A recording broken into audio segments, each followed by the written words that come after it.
So Colin has been flying acro for 14, 15 years now. He's from Romania. His background is very interesting. He's a civil engineer he's got his engineering in civil engineering, and I remember you used to tell me you used to do civil engineering before, and you chose paragliding. You wanted to make hobby your passion, right? So I want to ask you, tell us a little more about yourself, and also just to start you off real quick, how has Acro changed over the years? Since I know you're one of the OGs of Acro, bro. So how has Acro changed over the years from your days and now with the gliders and everything? And just talk a little bit about your journey as well. Okay, hello guys. I'm happy to be here, and I'm quite excited to tell you about my story and about aerobatics, this part of paragliding that so many people talk about, so many people do, and it's a whole world. So thank you very much for inviting me. A few words about myself. Yeah, I started flying back in 1998. It was 14 years by then. And I've always dreamed to fly since I was 5 years old, running down a hill and jumping and having those dreams in which I would like fly away from the ground. And yeah, that materialized when I was 14 and I joined the paragliding school and I learned to fly by the book. And after that, yeah, I was flying with friends in Romania because originally I'm from Romania. And as my flying progressed, I went a little bit into cross country, but I was always fascinated about diving, about speed, about G-force. So in 2006, I took it more seriously. At that time, I was already doing spirals and wingover, but I had to learn the stall. And my friends were already telling me that for that, you need to go to a place with a lake and with water and learn it properly. So I went to Aerodynamics, and that's where I did my first SIV class as a student. And I learned the full stall. And from then on, it was a journey like a journey of a piece of a metal to a neodymium magnet. You know, it was clear for me that was what was making me the most happy, aerobatics.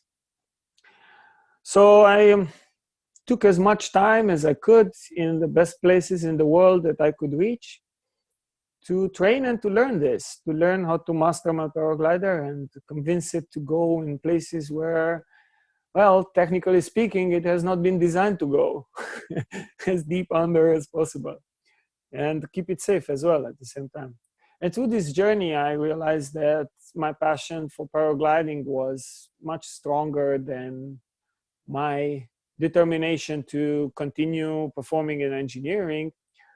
So slowly I drifted from organizing construction sites to flying acro and flying tandems, and later on organizing courses and teaching others how to ride the wind and to master the paragliders.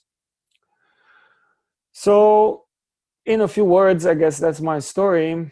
The big change was in 2010 when I decided to move to Nepal, following advice from friends of mine in Austria, and to do tandems as a job that would keep me close to the flying sites. So I got to train the solo in between the tandems, and later on developed my personal project, Tandem Aerobatics, as how to say, as a study of its own, as a risk assessment and learning procedure on how to learn tandem aerobatics, tandem acro, which is a very controversial subject, always was and always will be. We'll probably get more deep into that a bit later. So my time in Nepal, I've been for 10 years, I've spent every winter in Nepal and a few years full-time as well. Has been, I don't know, like a paragliding mecca to me, as flying was always just outside my window. Weather is fantastic there. So yes, that's where I also made really good friends from Nepal and from abroad as well. And to all of you that have been next to me in this journey, and especially some of you are watching. I'm really happy to have spent this time together and discover flying and share our passion, the sky, together. It's a transformational experience for me. Yeah, and here we are now in the year 2020. And it has been a long journey for me. And I want to tell you a few things about this journey and about Acro. As the question was, how did Acro change? Naveen, you've just asked me this. Well, I took up Acro in 2006. And at that time, infinity tumbling was already on the table since 2004, since Raul Rodriguez invented it. So it was a pretty high level. And actually, when I started in 2006, I saw a video of a friend that showed me this video with Raul Rodriguez doing 90 tumbles, making a world record doing so. And that really inspired me. At that moment, I was like, I didn't know that was even possible. I mean, YouTube back then was much less than it is now. And so I was like, yeah, in 5 years, I'm going to do it. It wasn't 5, it was 6 years, but still I did it. And yeah, that was a game changer in its own. But I remember the old days in 1998, 1999, when aerobatics was, come on, we didn't even know it was a discipline. Yeah, of course, the French guys were doing it, and they were doing helicopters, and they were having the vertigo vols, and they were having competitions already on helicopter level and stuff. But the knowledge in Romania was pretty low at that time. So all we knew was like just some spirals, some wing over, and we thought SAT is a spin. So yeah, and later on, as I started training in an international scene, and my eyes opened up to what it is and to what is possible, and making friends in the community, Acro has changed. Back then, in 2006, 2007, there were 7 people in the world that could perform an infinite tumbling. And Colin, just talking on that, like, can you just tell me, not to cut you off, but just since you mentioned it, like before there were 7 people who used to do it, and now with all this knowledge and everything, now you don't even like I'd say me, I learned quick, right? But you, like, what's the difference if I want to learn from those days? And then from those days when the knowledge was so limited, people fly for many years and then go and reach these dreams. I may not even reach the dream, but today with the information available, and talk to me a little bit about the glider safety, how that's changed over the years and from when you started and now. All right. And what Acro really means to you. Just before you start, what does Acro even mean to you? All right, but let me just complete what I was going to say. What I wanted to say was that in those days, Acro ended with infinite tumbling. That was the maximum. And nowadays, in year 2020, in some high paragliding scenes, Acro begins with infinite tumbling. So you can imagine the progress and the process and the expanse of the gliders and the techniques and the flying sites, equipment that has changed that in those 14 years. What was the end of the career, like the highest point you could reach, is now actually the norm in the higher circles. That, okay, once you do infinite, and it starts. So to get into details would be a little bit encumbering at the moment. Of course, the gliders were slower. They didn't have so much energy. You had to force the glider to do the maneuvers, while nowadays the Acro gliders and the Freestyle gliders like it, and the glider helps you. The glider wants you to make it do things. So it is difficult to make a comparison. Maybe you could compare an EMB glider with an Acro glider to make a comparison, but that wouldn't be fair, because back then we had Acro gliders like the U-turn Morpheus, for example, which was designed for this. But yeah, the differences are huge in this term. What does Acro mean to me? That was the question, right, Naveen? Man, yeah. Acro, as a passenger of mine used to say, is falling down with style. So for me, Acro is a whole universe, is a whole world that you can easily get lost in.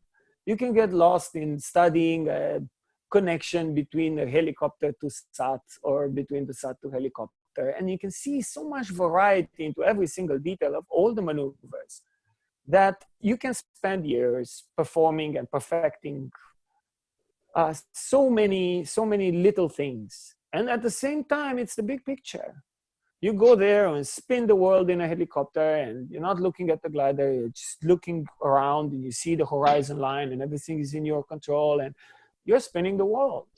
Because if you take it from a physics point of view and you put the relative point of measure to your own person, then the whole planet is rotating around you.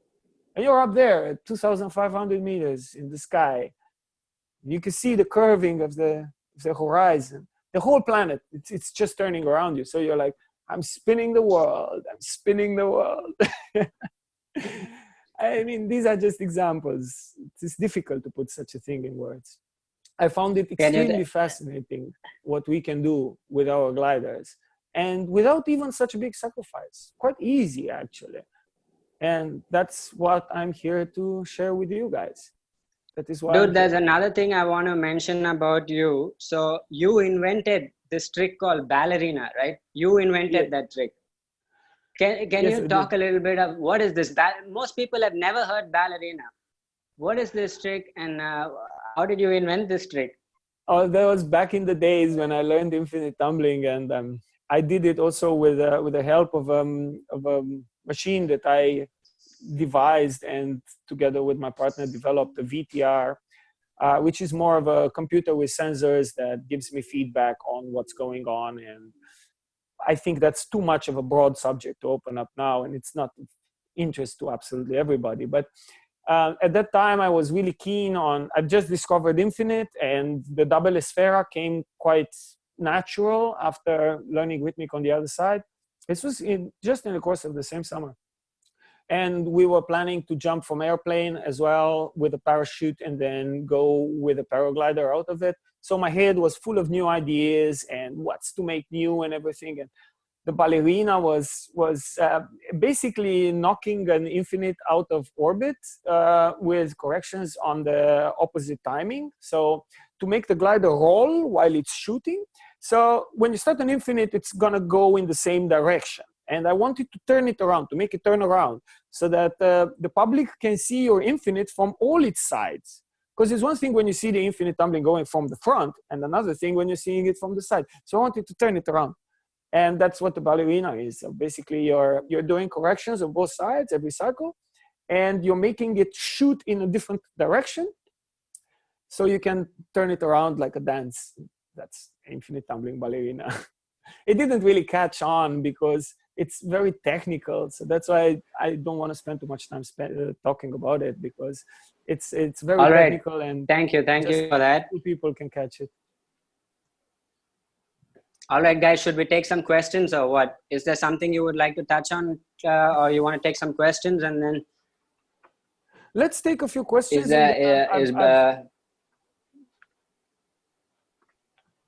So I was saying, let's see if people have some things to ask, and afterwards I can also tell more about Acro and about what it is actually now, and a path into Acro, and what is Acro, and to answer the question, why Acro? Because Acro is something else for everybody else. So this is what I'm going to talk later on. But yeah, sure, of course. Dude, right now we have no questions, so you can just go ahead and just go why Acro and Acro Progression. We can talk about the topic a bit, and as question come, we can take it. All right, so as flying goes, we are flying. We're taking off from the ground and we're cruising through the atmosphere. We were not born with wings. We were born with legs, and then we made wings of plastic, and here we are. So already when you are flying, it is quite an unnatural thing, not really made for human beings, which in a way it forces you to respect it. to respect the fact that you're out of your element. So this respect goes hand in hand with the progress in the ability. And the more you're flying, the more you're enjoying the flying, the more you realize that there is more than you can do. And at that point, you want more. You want more time in the air. Then you want to travel, and you want to go to a next hill and to the next hill, and you discover cross country. And then you feel that you can make that glider do some stuff that feels good. It feels really good to dive and to exit the dive and to really feel like you're one with your glider. And that's where Acro starts. That's the point when you realize that you can do more and you can dance in the sky. And I guess that's what Acro is. So why Acro? I guess this would answer it the best. Because you can, and because you feel an excitement towards it. Yes, of course, there are other benefits as well. Like when you learn Acro, you're going to fly more safe. You're going to understand more. You're going to fly much more efficient. And you're going to be able to self-evaluate much better, or to also advise others. But I think the main motivator for learning Acro is the feeling of Acro and all the limitless 3D possibilities that it opens. And then I've promised you we're going to talk a little bit about tandem Acro. So at that moment, if you're a tandem pilot already, you will at least think of doing some tricks with the passengers and sharing your excitement of riding the G-force with others as well. But that comes with big question marks because there's an ethics problem here.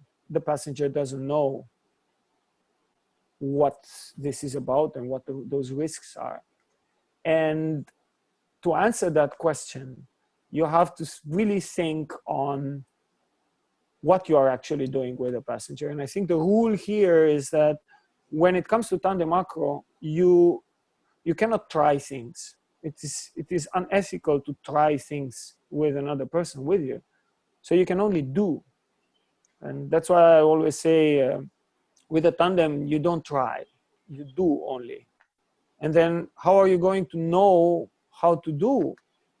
Well, of course, first you have to be a master on the solo for all the maneuvers. And then the learning technique with the tandem is completely different than on the solo. On the solo, you try, and if you have an error, then you learn and then you readjust. But on the tandem, you don't try, you have to do. So you can only learn from choreographical variety, I call it. Like you do what you know, for example, a wing over. You do it until only at the level at which you feel comfortable, and then you just repeat. I'm talking about hundreds and thousands of repetitions. And through those repetitions of just doing what you can do perfectly safe, your knowledge and your feeling will expand. And so you're going to feel that, okay, I can do a little bit more, and so on. Very, very progressive. It takes a lot of time. But the enjoyment of sharing it with passengers is huge. It's fantastic. I made For sure. One of my big projects. Calin, we have a quick question from Badri. Badri, you can go ahead with your question. Yeah, Colin, first of all, thank you so much for coming and addressing all of us. In India, Acro is in numbers are very small. And I'll give you quickly, for example, we have approximately 40-50 serious flying cross-country pilots and another 40-50 who are still like progressing. And we have tandem people, a lot of them, but still out of all of this, probably we have about 300 or 400 pilots altogether, but the Acro numbers are very few. Just give me some idea. What scares Acro to take up? Why so few numbers? What do you think in general perception, like what human thinks? Like why? My opinion is that there are very few Acro pilots in India in particular, if you want me to answer the question in particular, because, well, first of all, to learn Acro properly, you need a special locations. You need a lake. You need a lake. You need a lifeboat. You need these conditions to be able to learn it safely. And I think from this perspective, maybe it can be one limitation for India. And the second is that, of course, just as cross-country does, acro takes a lot of time. So you need to be there and train and practice. And honestly, when you're a tandem pilot, you got to be at the location where you are flying the tandems, which is most probably not a location that is acro friendly. You don't have a lake, you don't have the safety of that. And of course, flying for a job will keep you away from flying for yourself. And I think this is the major factor why people don't really learn acro. I mean, cross country you can do more easily in more locations. And even if you do a small cross country and you jump from one hill to another and then to another, and then maybe you make it back, and it already feels like a great achievement. But in acro, to perform a wing over the ground, first you have to learn it properly in safe conditions. And that's a step, that's an extra step that very few pilots are willing to go. That's the extra mile that you really need to go through so that you can do it in your location. And acro over ground is totally okay as far as you're not learning maneuvers over the ground. Understood. So one more small extension to that. How much height do you need from the water to start acro? The basic, give me the minimum height. We have one site, I don't know if you have ever visited, called Bilaspur in India. Mm-hmm.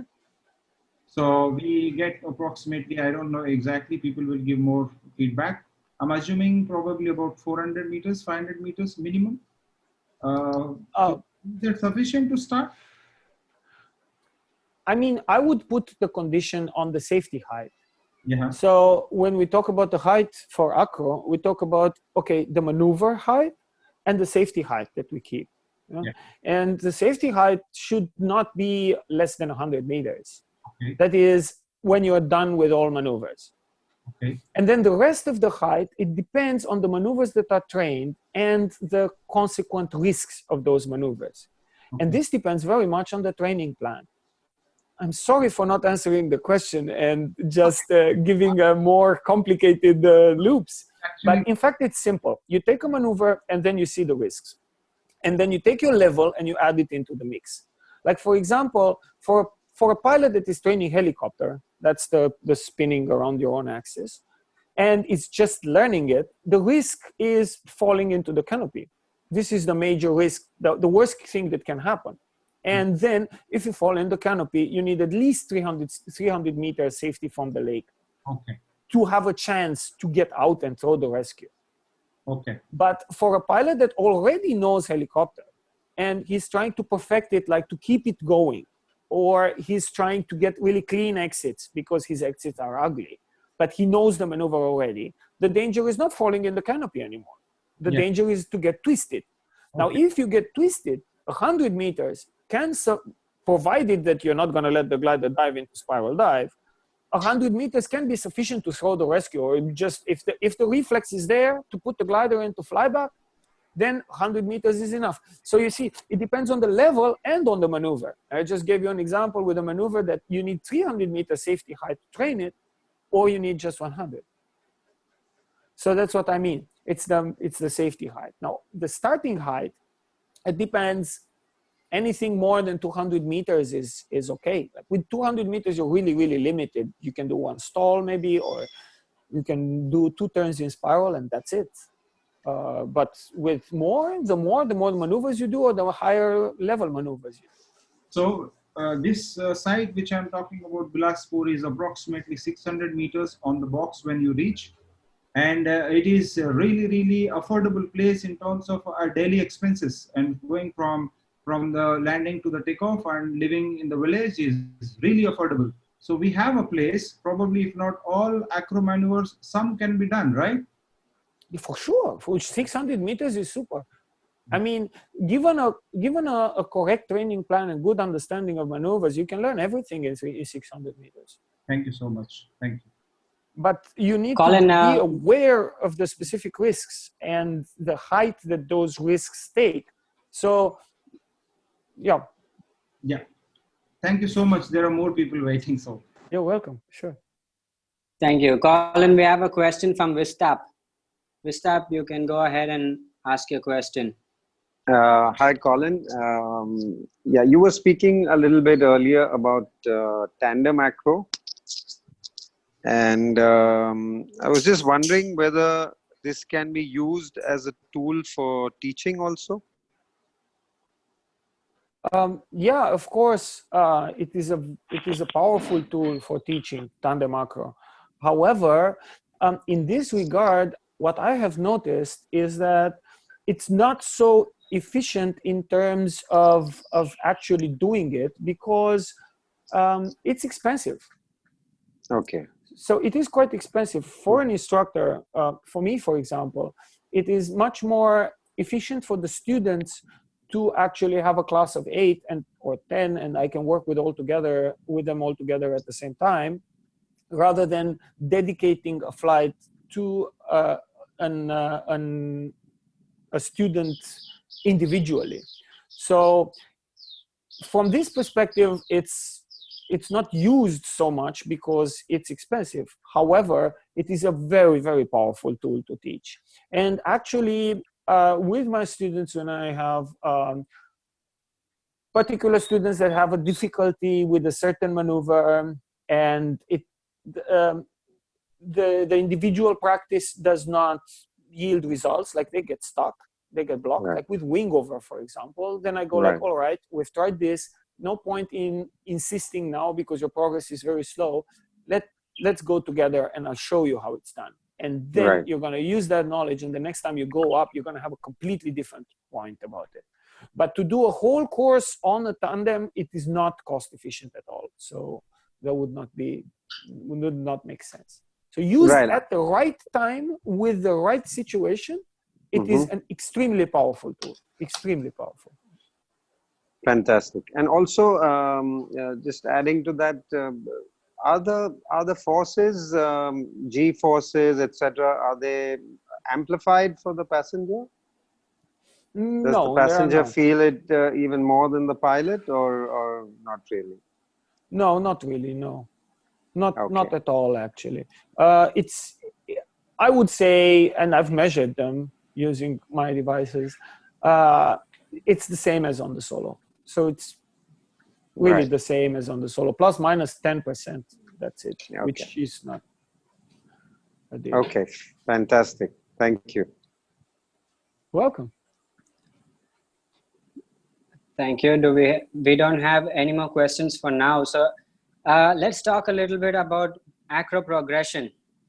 Like, start from everything, dude. Like one guy has a, say, E and B glider, and now how do you go about progressing in Acro?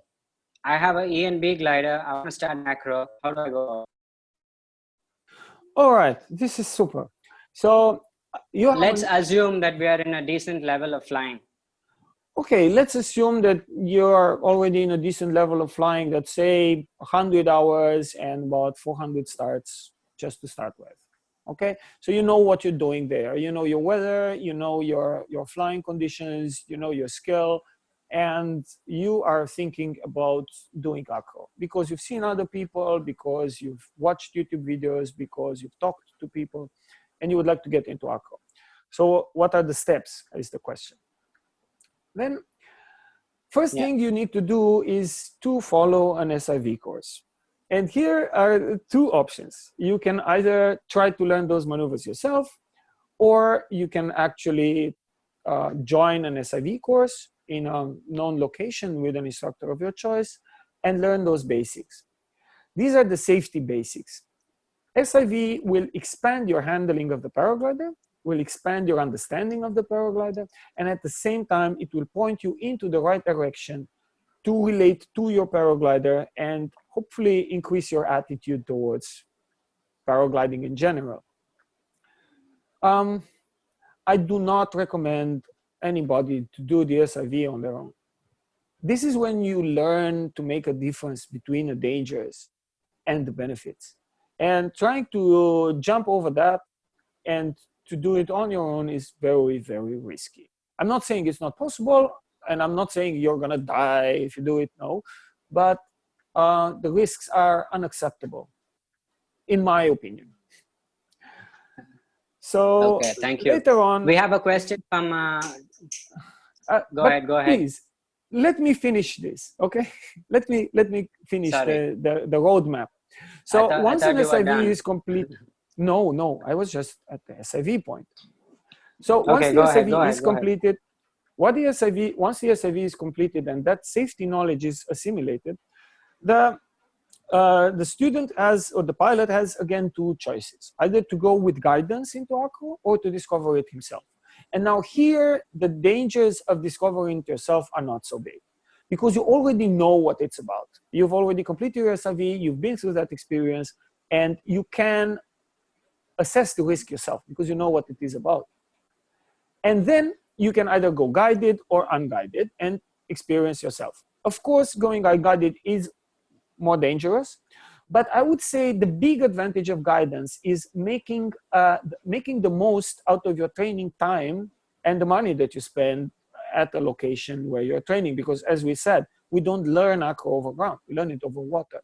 So just being there at the location is already a few costs, not to mention the time that you need to spend. So if you do it with guidance, you're going to make most out of that time, and it's also, you're going to learn how to think as an Acro pilot, how to assess your risks, how to make your training plans, how to identify your own mistakes, and thus not spend time in error. However, if you want to learn it yourself, then you probably get a different feeling of it, because you've got this satisfaction that you've done it yourself and that there was nobody to have helped you. So you have this kind of personal satisfaction that you did it yourself. Yes, it does take more time, and yes, it is more dangerous, but at the same time, it is possible, and I would not criticize it as long as it's done in a safe environment over the water. So just to sum it up, that would be like a roadmap towards it. Sure. Do you think one SIV will do, and after you do just one SIV, you can go out and train yourself? Do you think that's one SIV is good enough, or you need to take a couple of SIVs? To be honest, there is no answer to this as a number. It really depends on the person. It really depends on the person, and it depends on the instructor that you choose. I would say you need the SIV as far as you are being told by your instructor that the instructor trusts you with those maneuvers. I would say that would be the definitory point at which the instructor would consider you ready. And that can be one SIV course, or it can be 3, or it can be like, there are some pilots that do not have the talent and do not have the nerve to actually keep themselves together in maneuvers. And in that case, an instructor would probably advise to keep away from this area, because it's just not for you. So there are people for whom Acro is too much in terms of the danger. So that's why I cannot give an answer. I cannot say how many SIV courses. I would say complete the standard maneuvers in the SIV course, have a good recommendation directly from your instructor. And of course, at that moment, you will know that what you feel, that you feel you handle those maneuvers, it's not just a feeling you've got in your head, but it is actually certified by an instructor saying that, okay, this guy knows me, he's been teaching me, and he feels comfortable with me doing my stalls and doing my spiral exits and so on. So that gives me the sureness. It makes me sure that, okay, my feeling is not just in my head, but it's actually happening. And that would be the start, in my opinion. That is what is necessary. Okay, thank you. We got a couple of more questions. We can go ahead and take Sajid's question. Right. Thanks, Naveen. Calin, I currently fly Aquila Freestyle wing, and I want to, whenever I plan to progress into an Acro wing, what size should I consider? And if you could just explain to me So my weight is about 72 kilos. And I think you fly a 16, and that's going to have a lot of energy. So would a 20 square meters work for me as a progression from a freestyle wing? Yes, a 20 on a, like for example, a 20 blackout could be a good choice for you with your 72 kilograms. That's a good good calculation. However, you have to take into consideration the fact that the Aquila has a very, very different aerodynamic profile than an Acro glider. Right. So yes, it is a freestyle, but it's a freestyle that is a little bit biased. It's designed for I would say it's designed more for dune play and for dynamic maneuvers. Right. And on the stall-based maneuvers, it works, but it's not so friendly. So there is a difference there. Right. in the type of freestyle glider that you've been flying before. With a 20 square meters blackout or Morpheus for that reason, why not?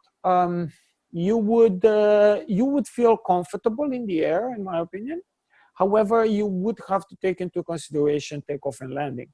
So this is what I always advise to every pilot that wants to go to an Acro glider, is that you don't get the same resource. You don't Right. get the same energy conversion with an Acro glider, and you need it flying quite accelerated for the landing. That means that you need to have your speed to actually flare it, because otherwise the vertical sink Right. is greater than with normal gliders. And you have to be very careful in strong wind conditions, because the glider has a lot of inside pressure. So it really feels solid to you.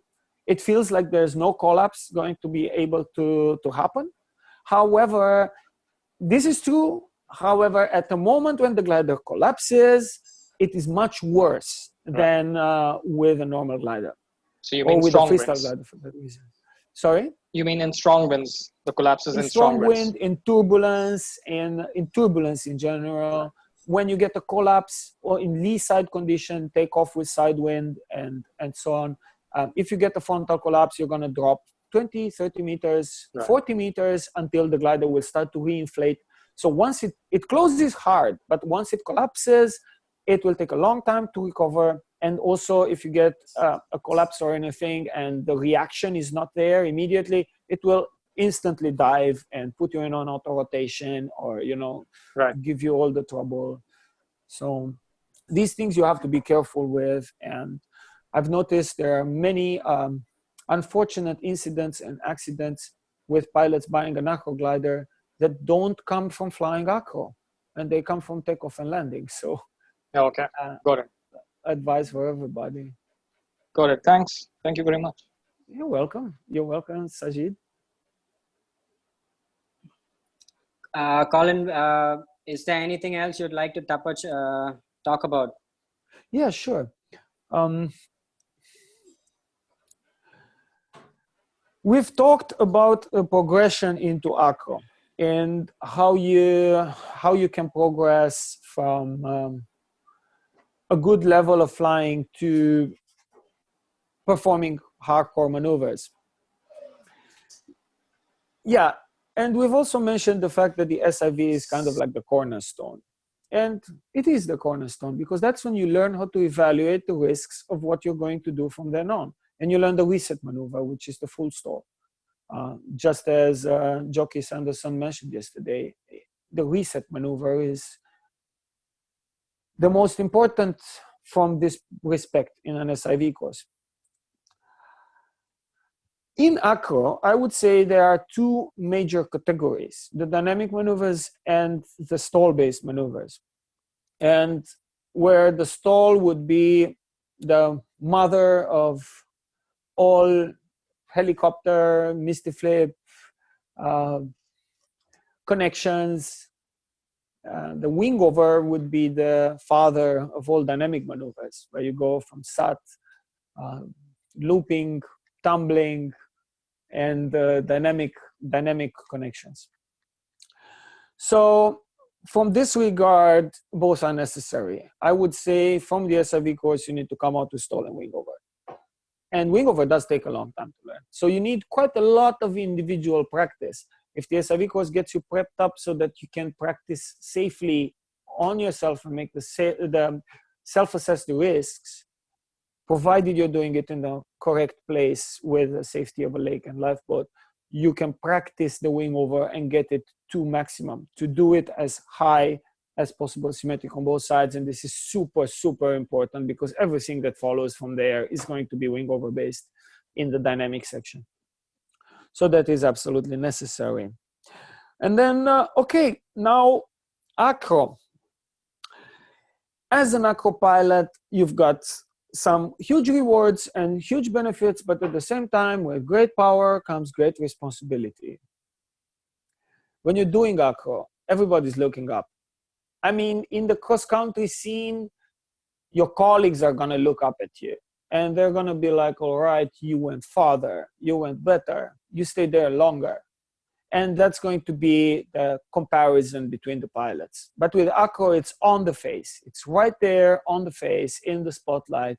When you're performing and people see it, they are going to admire you. And now you as an acro pilot have to ask yourself, you must ask yourself this question. What am I showing these guys? Because those guys are looking up to you and they are going to follow. They're going to follow you in your good deeds, but in your mistakes as well. So the power of example is very, very important here. And when we're talking about flying with the correct equipment, using the correct number of rescues, like when you fly acro, try to fly with 2 rescues. It's very important to set the right example. Fly with a helmet, have the right gear, show a good example to the people that watch you, because acro is right there, right in front of their nose. They're gonna see it, they're gonna want it. And then they're gonna follow. And if you're flying without a helmet because you're like your hair in the wind, that one might be okay for you because you don't care your own skull, but it's not gonna be a good example. And again, when you're doing the tricks, you're doing some fail and you barely recover, and then you kind of escape in the last moment, you're landing and you're telling everybody, and then, man, I was locked up there and I was twisted and I didn't know what to do, and the glider went towards the spiral and then I kind of catch it and then I managed somehow out, and in the last moment I escaped and look, I landed and I didn't get wet, and yeah, I feel so good. Wrong example. People are going to take it like, yeah, that's normal. In acro, of course, you're going to get twisted, you get nose down, you get these kind of situations. And no, actually, you really have to make the difference between good quality adrenaline and bad quality adrenaline. And this is a lesson that I really insist on a lot. These guys make a difference between this. I know it's not so easy, but it takes so much importance into your image as a pilot to be able to discern from what you should be excited about and what you should be, I'm not going to say ashamed, but very reserved to talk about. And taking pleasure into perfection, taking pleasure into correct progression, taking pleasure into respecting the safety height and respecting the box, taking pleasure into those things is good. And taking pleasure into extreme situations and unwanted emotions is not good. So it's an attitude thing. And yeah, as I said it, with great power comes great responsibility on that direction. Safety is... Colin, would you like to take a question here or would you like to continue? No, it's okay. I can pause here. So yes, what would be the question? Before we just move on, let's take Avi Malik has a question for you. Yes. Hello, Avi. Hi, Calin. How are you? Good, good. So, how has Acro, helped you to get the girls? What's your relationship status at the moment? The relationship between Acro and the girls. Just a joke. I shouldn't go personal. I have a couple of questions. One is that it'll be interesting if you, can talk about your machine It is quite a pioneering effort and very unique, and how popular it got, or how useful it got. So I would be like really interested to know directly from you, and for others to know, like this very unique machine that you designed for acro teaching. So that's number one. And the second question is, I think you'll find it very interesting if you can explain the dynamics of a spiral dive, as to how when you're in a 60-degree dive, the G force is at maximum, and how when you go nose down with the increase in speed, actually the G force reduces. So I'd like you to touch upon that, and be able to explain a little bit to everyone that how the G force reduces when you go nose down, and it is higher when you are in the dive at 45-60 angle. So yeah, 2 questions for you, and be ready for more. Okay. Thank you, Avi. Thank you for asking those 2 questions. I would rather start with the second question and then go to the first question, because it's a little bit more shorter to talk about the spiral. So in the spiral dive, we have to, first of all, to understand what makes the glider turns around. And your question is very technical, and I will have to get into aerodynamics to explain it. And I don't know how comfortable everybody is with having a talk on aerodynamics, but to keep it as simple as possible, I would say that the lift force on the tips of the glider is directed towards the sides. So it's not perfectly vertical, as the lift force is generated perpendicular to the surface that takes the airflow. So when we're braking the one side and we're starting to go towards the glider will roll on that side, because as the angle of attack increases on this side, it generates more lift force. So it's pulling the glider towards that side to roll on that corner. And this is what makes the glider turn into the spiral on the same direction. So up to 60 degrees in the spiral dive, this is done because of the pull of the brake. And then the question will come, yeah, okay, but how do you explain nose down spiral, and how do you explain locked spiral when the brakes are fully released? And that's, the glider is locked down in spiral because the direction of the wind, of the relative wind, is not coming straight anymore, but it's coming from the side as the glider is turning. So we've got the rotation speed, and we have the descent speed, which makes the relative wind come at an angle. And this angle has a different effect on the inside corner rather than the outside corner. And that's what keeps it locked in and to turn around quite without the pilot's control. The pilot has released the brakes, but it still stays in lock. So we have to understand that this happens because of the direction of the airflow of the relative wind in that particular situation. And of course, there is all theory about avoiding this situation, first of all, and coming out. When it comes to G-force during the spiral dive, the more brake we apply, the more turning effect we have. And now the G-force in a spiral dive is generated by the rotation speed of the complex paragliding pilot. The greater the difference of lift force between the inside corner and the outside corner, the greater the acceleration will be. And so the G-force is just a function of how fast you're turning around the glider. The less you are turning around the glider, the less the G-force will be. Like if you're flying straight down like this, if it were possible, like a nose down with an airplane, yeah, without any rotation, there will be no G-force. Of course, that is not possible with a paraglider because of the difference in air resistance. So coming back to the question, in a spiral dive, the less inside brake we have, the less rotation we will have. So my trick to this is to actually initiate the spiral dive, and as the glider dives, release the inside brake so that the glider does not accelerate into rotation, but accelerates into the dive. And then once we reach good speed before the glider would start to normally come outside, give it again a little bit of an input on the inside brake to keep it going inside the spiral, but not keep it, so that the rotation speed does not increase and we don't have so much G-force. And by releasing the brake, the glider will, at first will accelerate in the rotation and dive at the same time. Then it will just dive. and so reduce the G-force. And it's known that blackout occurs at a sustained G-force. That's when your heart is having the trouble to pump the blood up into your brain. So if you're staying at above 3.5 Gs for a long time, a few seconds, you're going to start to black out. However, if you release the brake and reduce the G-force, then the G-force won't be so high. It will be 2.5 or something. And at that G-force, your heart can pump the blood up into your brain. So you're going to get like a breather for your brain. Then again, you're going diving. This is the technique I usually recommend for spiral dives.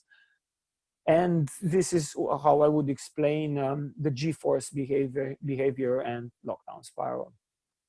On the other question, on the question about the machine and the VTR, this is a very broad question, but just to make it a little bit more synthetic, so you know what I'm talking about, we've devised, in partnership with a friend from Romania, we've devised a computer with custom-made sensors, acceleration, rotation, magnetic field, barometric pressure. We have GPS sensors. We have special sensors in the brakes, in the handles, and on the risers, as well as sensors inside the glider and in the harness. So we collect as much data as possible in real time. The computer is recording and logging this data. And at the same time, it's analyzing it in its processor and comparing it to the programming. So we're programming the machine to look for certain trends, for certain variations in those mechanical parameters. And based on this programming, to actually tell the pilot in the ear, in pre-recorded voice commands, what to do so that maneuvers work out. So for example, in a wing over, it can tell you when to shift your weight, when to pull the brake, when to release the brake. And it can tell you also when you're being desynchronized with your glider and when it's time to exit. And it will just tell you, okay, please exit. And you make your exit from the wing over, and then it can give you feedback. However, with the programming, so from the hardware and sensors development, for the beta version of the machine, we are at the moment complete. So I've spent the last few years perfecting specialized sensors, like the brake sensors and the force sensors in the brake commands and in the harness. And finally, we have reliable sensors that we can use in safety, that they do not disturb the flying in any way. And you don't really feel that you're having any equipment on when you're flying, even though we're measuring so much data. So now it's just a question of programming. We've been using the machine for rhythmic SAT mostly, and also to learn SAT looping and some asymmetric spiral. And now I'm looking at making the final programming for general maneuvers and covering up the basics of an SIV course to have the machine assist the pilot independently, of course, under instruction supervision with a radio. But the thing is that the machine will bridge that gap that Jockey was talking about, is the time between a reaction of the student and the time it takes for the instructor to anticipate the behavior of the paraglider, to decide and to instruct the student in the radio on his next interaction with the glider in the shortest time possible. He estimated it at 0.5 seconds. Depends from one maneuver to another. It depends on visibility and the student. It can be up to 2 seconds. But having the machine know exactly where the hands of the student are, what forces are involved there, and how the mechanical motion is happening, can bridge that gap, as the machine can anticipate it much, much faster. And that could be a really helpful tool for courses in the way that properly programmed, completely programmed, and as an instructor assistant during the courses, it can provide the information that is necessary at the right time and bridge that gap of delay between the action and the feedback from the instructor. I think that is what the goal is. as per our current situation, as I said, I'm working now on programming on making the main framework of the beta version programming and for the SIV maneuvers. And on the other hand, I'm contemplating serial production, like a limited serial production for the unit. However, guys, it's not a Vario. It's not a plastic box with some chips in it. It's much more complex than that. We have about 8 vital sensors, and they have specific places, like for example, specialized pulleys for measuring the distance, brake handles that are customized and full of electronics. We've got sensors in the harness and in the glider as well. So we're not talking about a box. We're talking about 8 boxes, and all are connected. And some are connected wirelessly, some are connected with wires. So producing it in a large number is a huge challenge at the moment. So I'm also looking at options for mass production, and it is a challenge for us at the moment. There's a lot of engineering going in, and you want it reliable, you want it waterproof, you want it affordable as well. So we've got moving parts. It's a lot of technologies that has to be used for manufacturing, and that's why there have been delays in the product coming on the market and being actually used on a regular basis. Thank you, Colin. Avi, I hope that answers your question. And to your first question, I think the answer is the twin force. Can we take another quick question here from... Can we take a question from Guru Prasad? Colin, are you ready for another question? Yeah, for sure, for sure. Guru Prasad, hello, brother. Go for it. Hi. So I have 2 questions. First question is regarding, you just mentioned that when the G-force increases, there is a possibility of a blackout happening. So I want to understand, is it a possibility, or is it something like it varies from person to person, that some people may experience it and others may not experience, or some pilots may experience? So Guru Prasad, every person has a different sensitivity to G-force. And as I said before, the G-force that produces a blackout depends also on the time of exposure, like how long time you're spending at the G-force. So for example, a person might black out at 3.5 Gs in 10 seconds and in 3 seconds at 4.5. So I'm just giving an example. This depends from person to person, depends from the power of the heart of one person to another. So there is no fixed number on it. However, above 3 Gs, you are usually people are at the state of concern above 3 Gs, sustained for more than 3-4 seconds. This is what I would say. There's no clear statistic data on it, but you can go on Wikipedia and research it. In aviation, there are extensive studies done on it. So it's the person, the value of G-force, and the time that you spend there. Like for example, in infinite tumbling, we go up to 6 Gs, but it's just a fraction of a second and you never even feel it.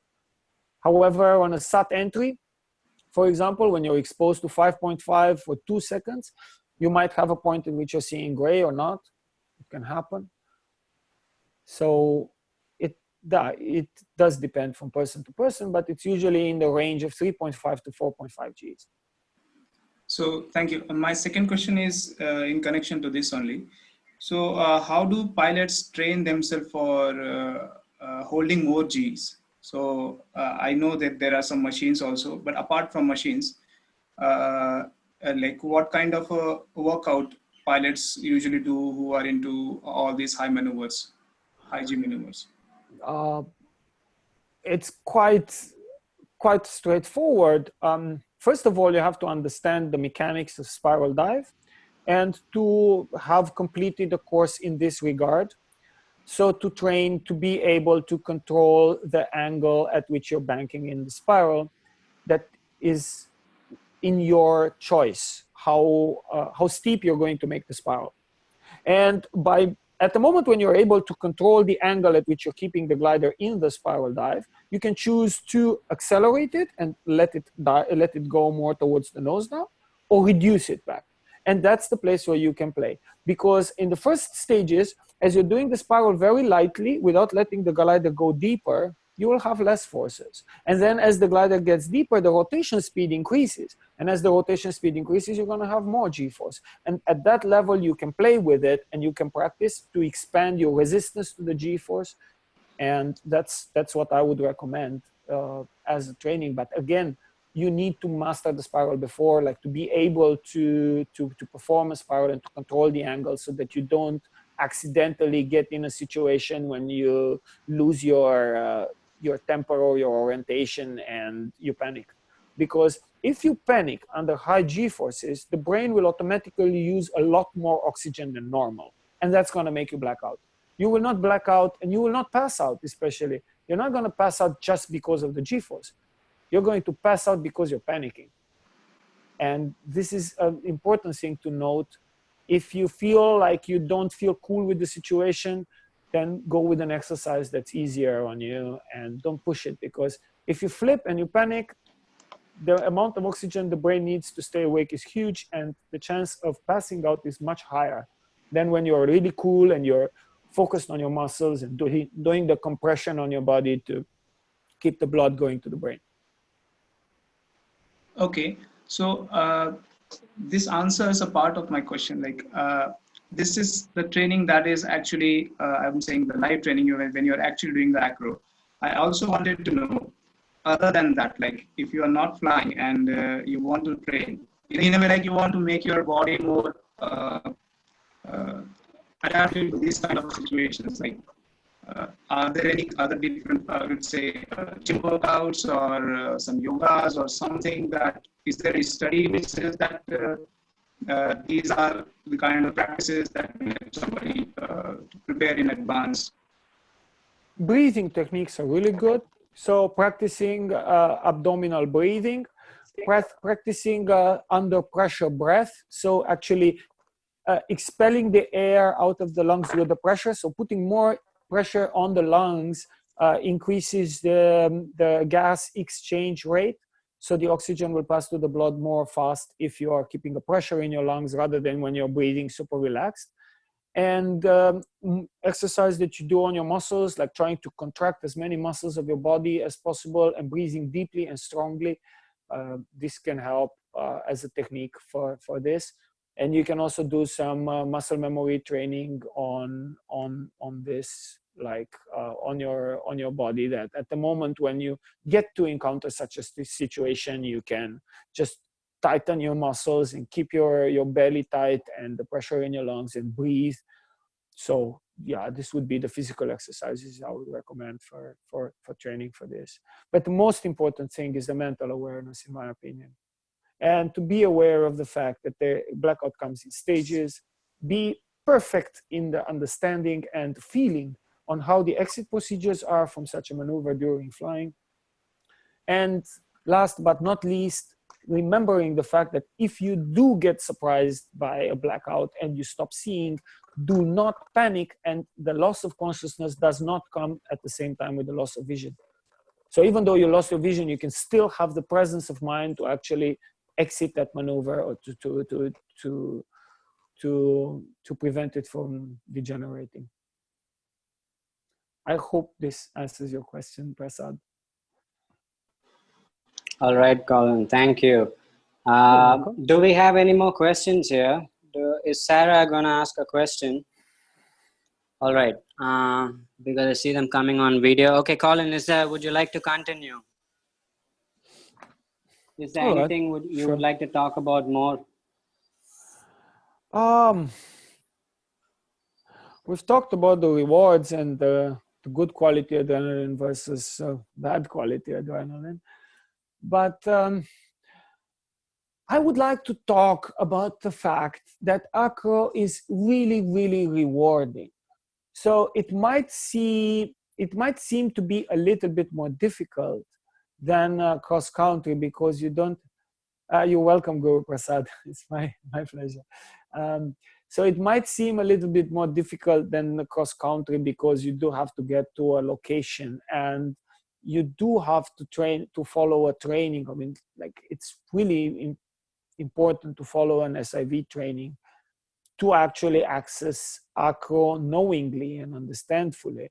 However, the rewards with Acro, in my opinion, are huge. And one of these rewards is that you can do Acro at the spot where you're flying your tandems. And this is a note to the tandem pilots, is that once you know how to perform maneuvers reliably and safely, like you can enter a maneuver and exit it safely every time, then you can work on perfecting that maneuver and making it really work every time or work clean. And that you can do over the ground, because once you know where the limits are and you also handle it, you have it in your muscle memory, then you can train your maneuvers over the ground with the safety height and with the box that you set over the ground. So you can actually train Acro at the location where you're flying your tandems. So you've got a break in between tandems, you take your glider and you solo glider and you just go train. With cross country, if you go, you're done for the day. You can't fly any more tandems in between because you are leaving the place. So this is one of the advantage for the training. And on the other hand, it is a much more first-hand experience. You're there and you're seeing the results and you are having the enjoyment right there at the reach of your hand. Of course, being in the spotlight might be a good thing and a bad thing. So it's nice to show off and to show others what is possible to do. But on the other hand, it can influence your attitude on what you're doing, and it can push you to make the wrong decisions, trying to impress other people. Or, you know, just proving to others that you've made a bet or something, and hey, I bet you I can do that. And this can put you in a great deal of a risk. Or trying to impress girls, just as Ravi said before. Not a good idea. It's really not a good idea. Fly Acro for yourself. Yes, it's nice to show, but don't forget that you're doing it for yourself. And the impact of a negative example is 100 times bigger than the impact of a good example. So out of 100 times, you fail one time and you show people something that is obviously wrong, and they're going to remember it for sure. So, as I said before, the power of example and flying by a good example. It's very important. So careful with impressing girls, impressing others, or doing it for the camera, because those things are asking for something bad to happen. So it's nice to have them, but at the same time, you might have to pay a price for it, and keep that in mind, please. Yeah. Colin, do we have time for a question? Yes, please. Clint's got a question for you. Clint, go ahead, dude. Nice view. Yeah, that's from Panchkani. So yeah, I have two questions actually. The first one, so those who are transitioning from freestyle to acro wings, suppose you're flying a 24 square meter freestyle, 22 square meter freestyle, would you recommend getting a smaller size freestyle and practicing it loaded, or would you recommend getting an acro wing which is of higher size? Like, how does it matter both? So I would definitely recommend going for a bigger acro rather than to take a smaller freestyle. Let me put it in perspective, because this is a really good question. I like it. It's about the equipment, the glider choice for Acro Progression. So you can use a well-loaded EMB. That means in the upper half of the recommended weight range to complete your SIV maneuvers and the knowledge associated, plus a few bonus maneuvers such as the SAT, expanding into the wing over, and last but not least, the helicopter. So this you can learn on an EMB.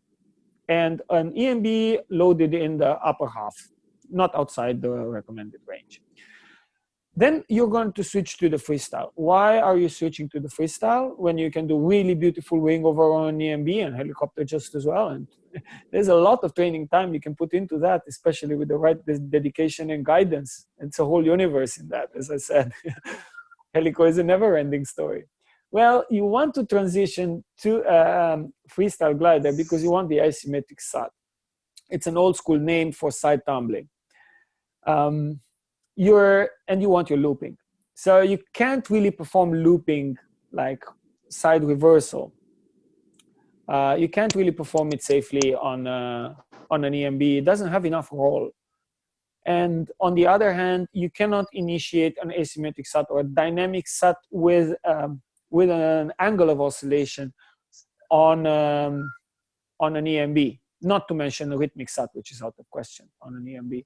So you need a freestyle glider for that, to unlock the looping, to unlock the preparation for side tumbling, to unlock the new feeling of the wing over, and overall to put a little bit more challenge on the takeoff and landing rather than your EMB glider, which comes nice and puffy. So it's asking you to become a more active pilot, a more feeling pilot, and that's when you transition to the freestyle glider for the aerodynamics of this glider, and particularly the roll sensitivity, which makes it be able to do other maneuvers. And then when you're transitioning from the freestyle glider to the acro glider, you're doing the same. You're going to go to the next aerodynamic profile. So you're actually changing to the ultimate profile that is designed to perform all aerobatic maneuvers. And usually you do this when you're starting preparation for high rhythmic SAT to infinite tumbling. That's my recommendation. Or you do it a little bit earlier for any other reasons, then you get like a little bit bigger acro glider so that it still gives you time to react during the helicopter and helicopter related maneuvers. An acro glider provides you a lot more safety during the dynamic maneuvers, as it's got much more energy, so it's tolerating more mistakes than a freestyle glider for sure. However, on the helicopter side, it's much faster in the heli, so it gives you less time to react. And as you have less time to react, and if you have not completed your training properly on the EMB and on the freestyle, you switch to an acro glider, helicopter can become so frustrating that you will just stop practicing it because it will be just too much. And that would be a huge mistake. So yeah, before transitioning from freestyle to an acro, better have your heli well in place. This is my recommendation. And that's why I don't suggest switching to a smaller freestyle, because it is not really necessary. You've already experienced the dynamics of the freestyle glider. You've done your helis with it. You've done your asymmetric SATs. You're looping it, and you've got this out of the glider, and you're ready for an acro glider from this perspective, from this respect. Okay, cool. So my second question, it's about, when you progress, especially the guys who are learning to acro and then slowly progressing the acro maneuvers while doing.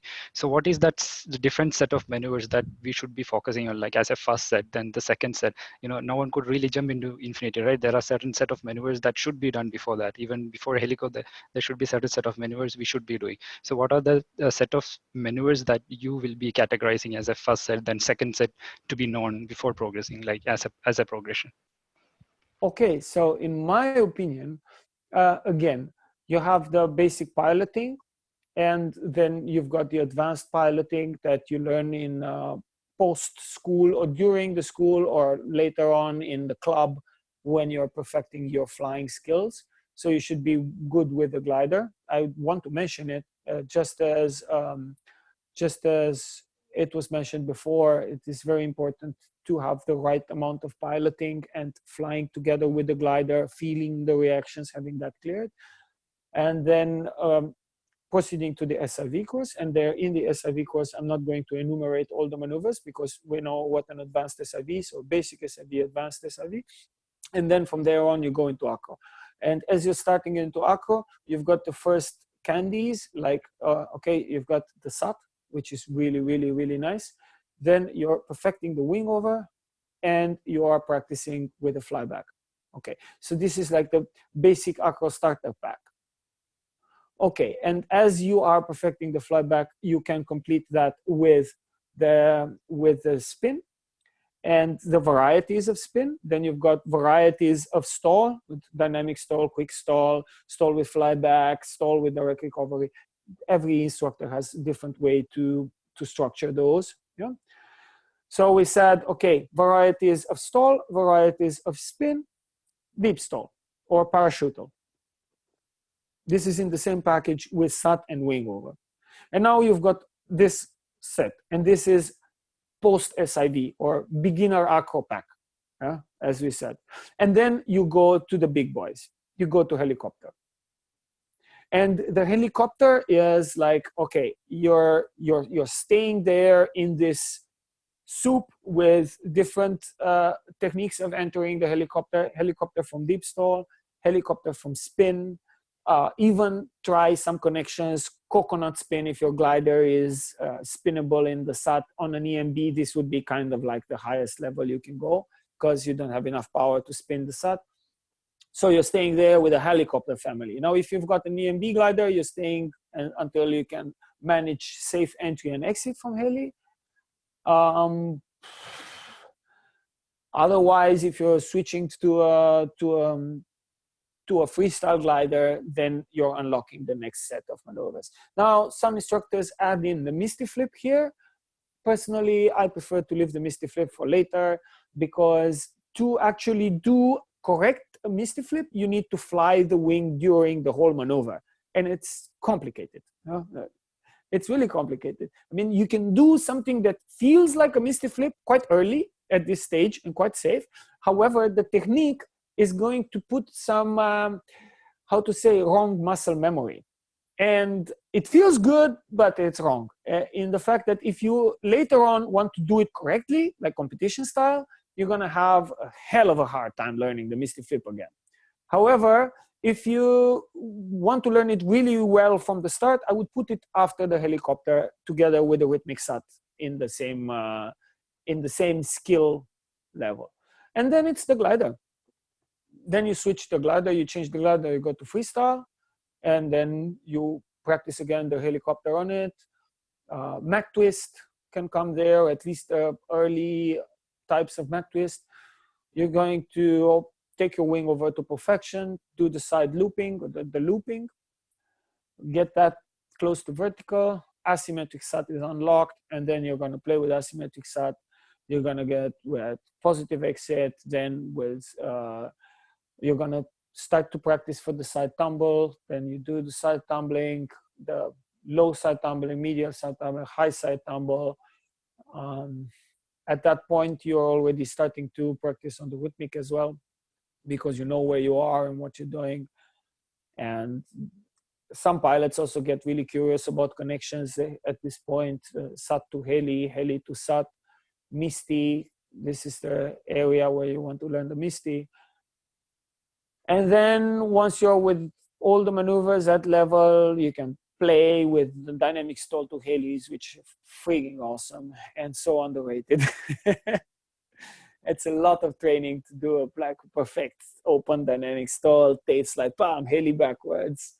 It's a whole universe there. You can really wear out the freestyle glider if you're not really so drained by this infinite tumbling thing. And you can take some time to explore this fantastic, very varied world where you're putting the basics of your reflexes and muscle memory and understanding of aerobatics in general. This is the most important part of the acro training, is before the infinite tumbling. And then the day comes when either because you want to get there and you just want to get there, or you have completed everything and you're like, all right, I'm ready. Now it's time to do it. And then you go for the infinity tumbling mastery. And I want to make something very, very clear here. It is my own personal opinion that, and I want to share it with you guys, that infinite tumbling is not a maneuver. Infinite tumbling is not a maneuver. Tumbling is a maneuver, but the infinite tumbling is pilot capacity, because it stays in the name, infinite. So that means there is no number on it. So that means that unless you're able to keep it there for as long as you want, or stop it anytime you want, it's not infinite. It's 6 times tumble, or it's 10 times tumble, or call it whatever you want, but it's not infinite. So yeah, this is my personal theory, is that infinite tumbling is a pilot characteristics, it's a pilot capacity, pilot skill. It's not a maneuver of its own. And to do that, you need a few very key elements. To perform infinite tumbling, you must be able to get it there anytime you want, either through rhythmic or through vertical entry. Keep it there as long as you want, corrections on both sides, and end it anytime you like, and that's stall exit. And the stall exit of its own is like a training that has many steps. So for me, stall exit can be, you know, as a standalone training procedure with everything from doing dynamic stalls to performing side tumble and screaming to the camera at the times when you should, like time checks and so on. So it's a training of its own to facilitate that your reactions are going to be correct. Like, let's not make mistakes here. If you get scared while you're doing stall exit training and you fall past your canopy, even if it has no consequences, that the amount of setback you get from such an experience cannot be worth the price. Like, it can put you back 2 weeks in your training or even more. And there are many pilots that went with the infinite as to the point at training stall exit and got so scared that they quit. So this is a place where I would recommend the maximum systematic and correct approach towards the training plan. And okay, I hope I kind of answered your questions with the packs. Yes, for sure. More than that. Thanks a lot, Calin.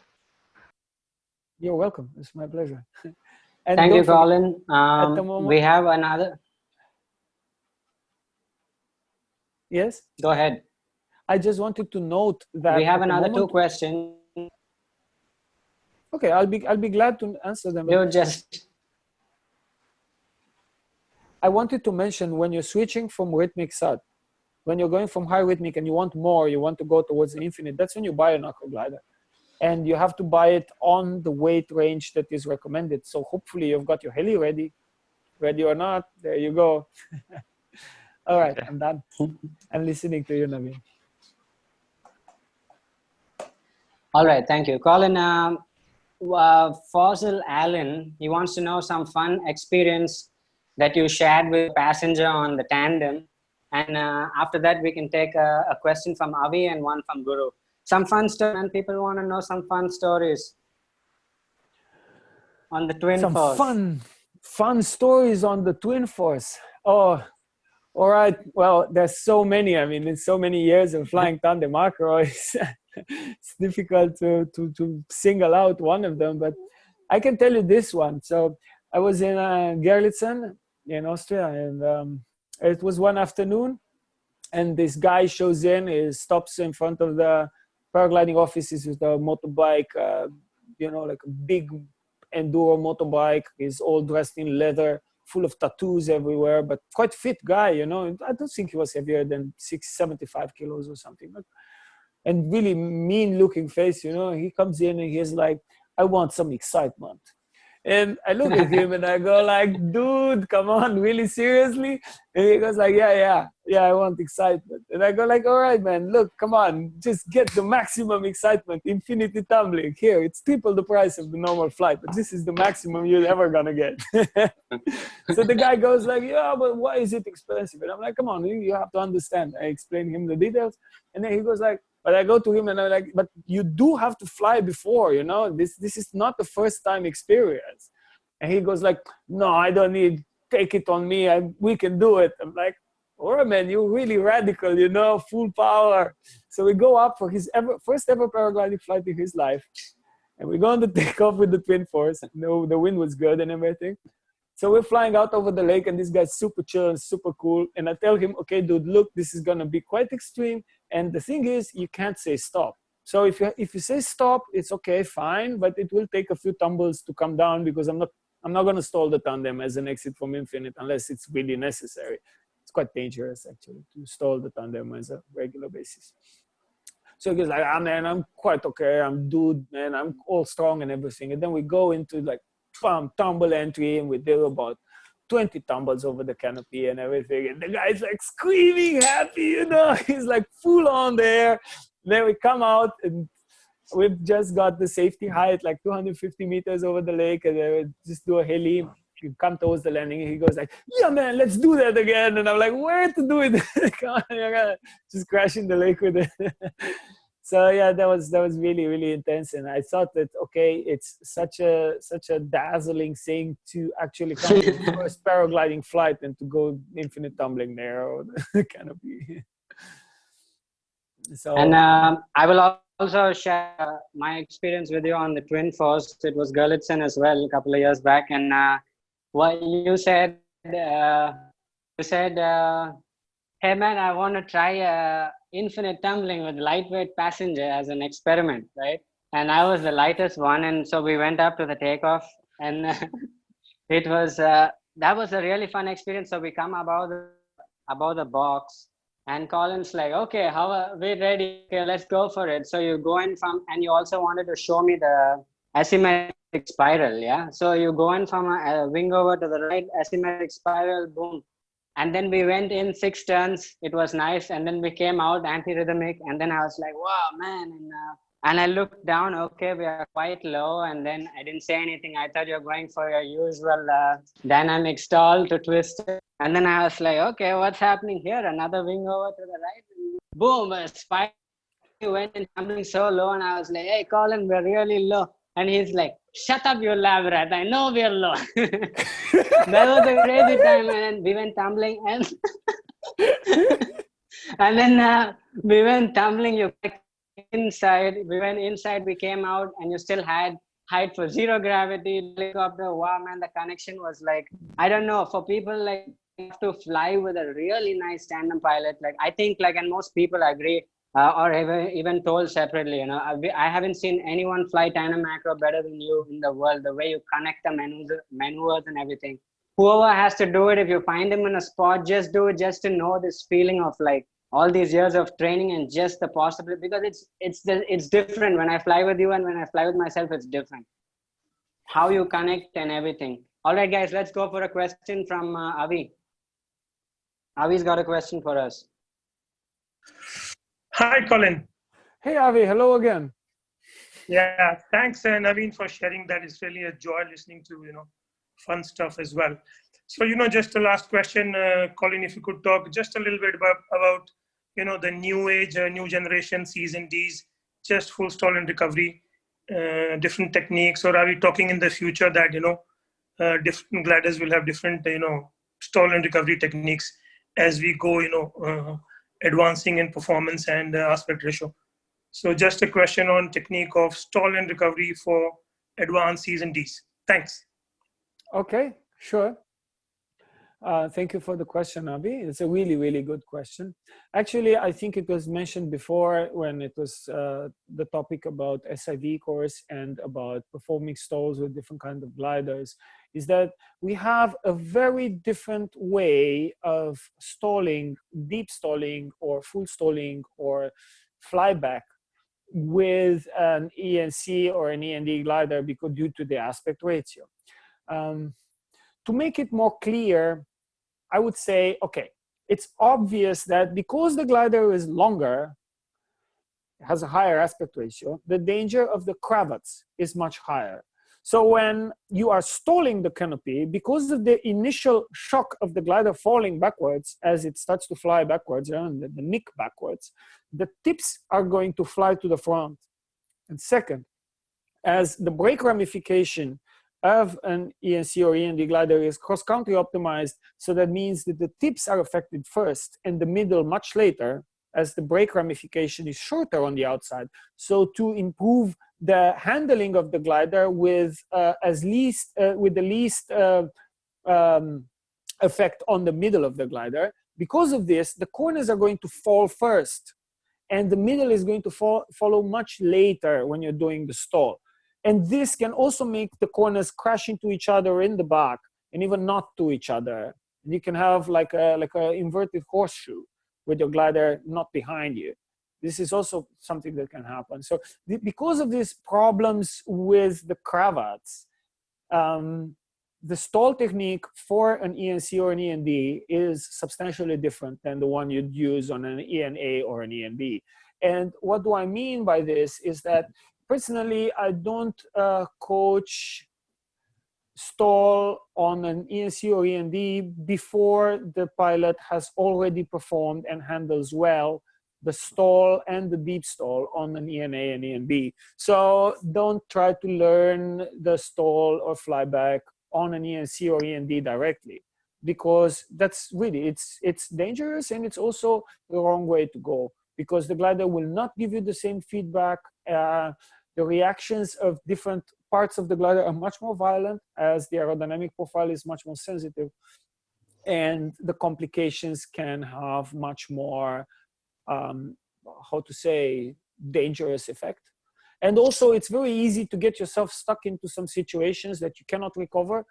And normally you would not have those situations on an ENA and an ENB.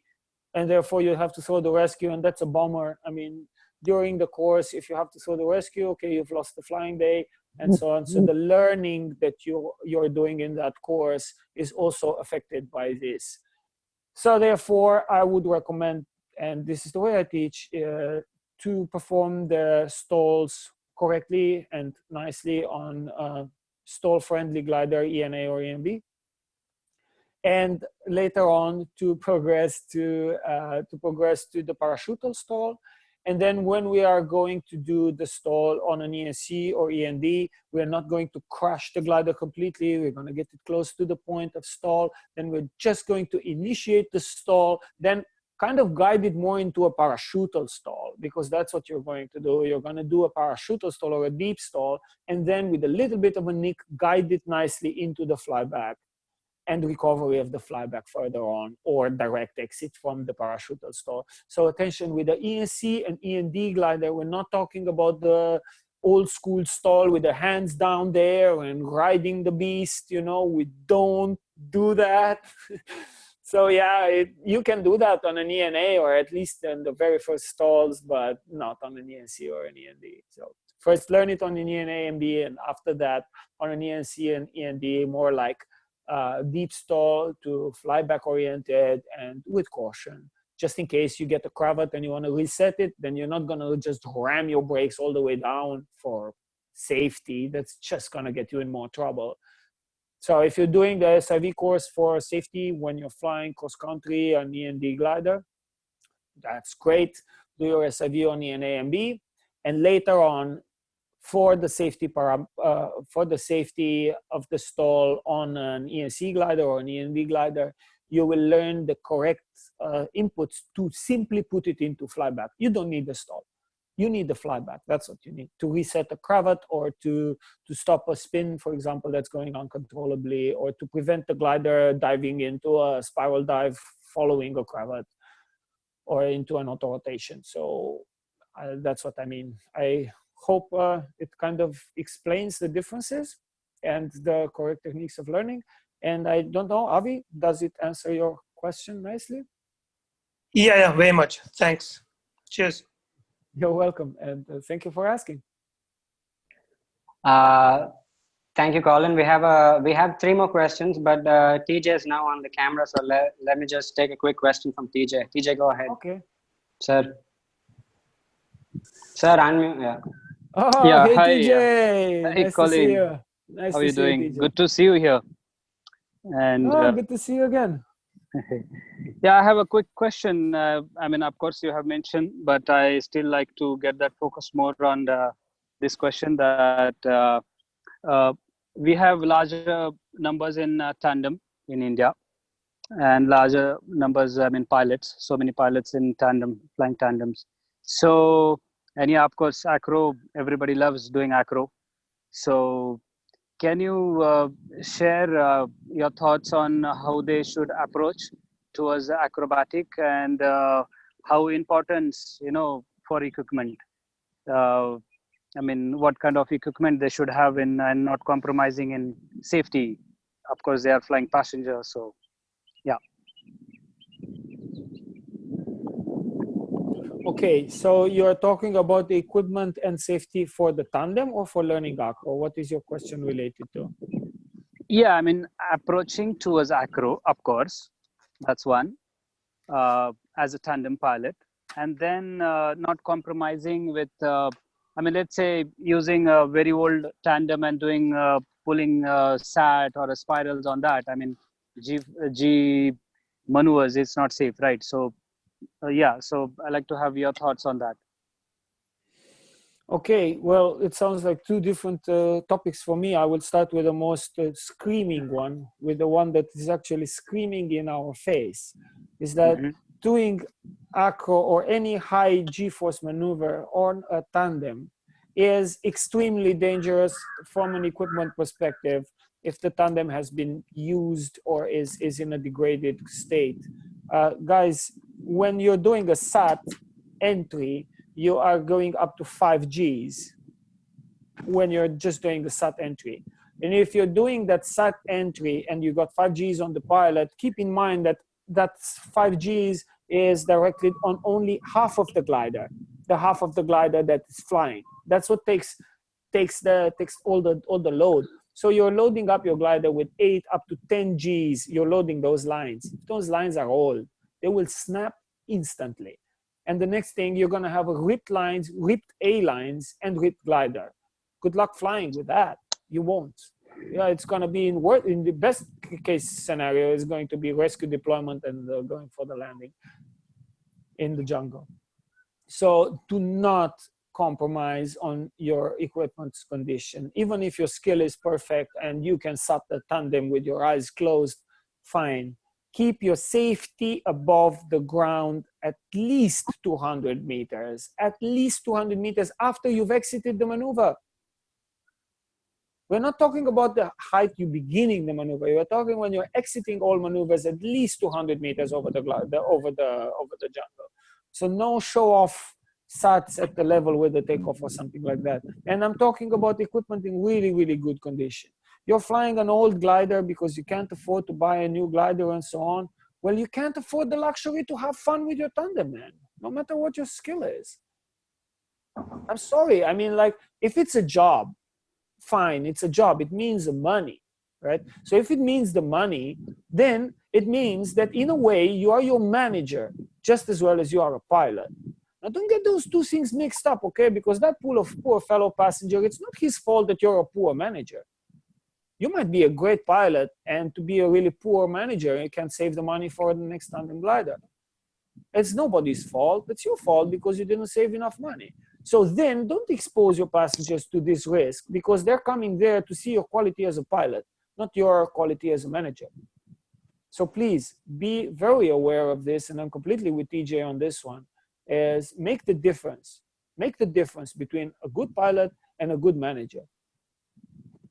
And as a good pilot, you have the responsibility not only to use the proper gear for the things that you are doing in respect to the life of your passenger, but also to have the responsibility to give a good example to your fellow tandem pilots and your fellow co-workers and tell them, guys, I'm rocking it into SAT and I'm doing side looping with my tandem anytime, but I have an old tandem now. I was a poor manager. I couldn't get my money to get a new tandem. So I'm not doing all those things. And that's going to be the best example that you can get to everybody around. You're going to keep your passengers safe, and you're going to keep your fellow pilots safe just as well. So that's what I have to say about this. And on this, I want to draw your attention on something really important that I didn't get the chance to talk about. And it's really on the topic, TJ. Thank you for bringing up this safety topic about equipment. And I want to talk about the legal side of Acro. Ladies and gentlemen, Acro, in many countries, Acro is illegal. Take it for Germany, for example. It's illegal in Germany. You go more than 90 degrees above your canopy in any type of flying or any time. Any pilot that is flying at the flying site can immediately call the flying police, and believe me, they come in a few minutes. and the flight police is going to come and suspend your license, even if nothing happens, just because you did it over 90 degrees because of rules and regulations. And you know why those rules and regulations are in place? I mean, come on, it's Germany. It's one of the most advanced countries in the world. Why is that so crazy? I tell you why. Because there have been too many accidents. There have been too many pilots taking too much risk, going head on, and the other people that were watching it and not understanding why those things were happening, they got scared and they said, okay, we're gonna close it all together so nobody gets hurt anymore. So not only you have the responsibility of example, but you also, as an acro pilot or as a pilot that's doing any tricks, you have the responsibility of the sport itself, guys. So at the moment when you're making a show and it's a bad show, okay, and it ends up with an accident, or it ends up with a really dangerous situation, or you crash a passenger, it affects everybody. The government gets involved. And when they get involved and they think, okay, maybe we should shut this thing down. And then they shut it down.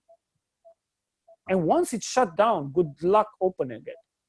And it's the same thing. I was talking with some guys in China a few weeks ago, and we were talking about doing acro over ground, that there are places in the world like Romania, for example, where the top acro pilots are training for the World Cup and they're doing it over the ground, perfecting maneuvers. Fine, totally fine.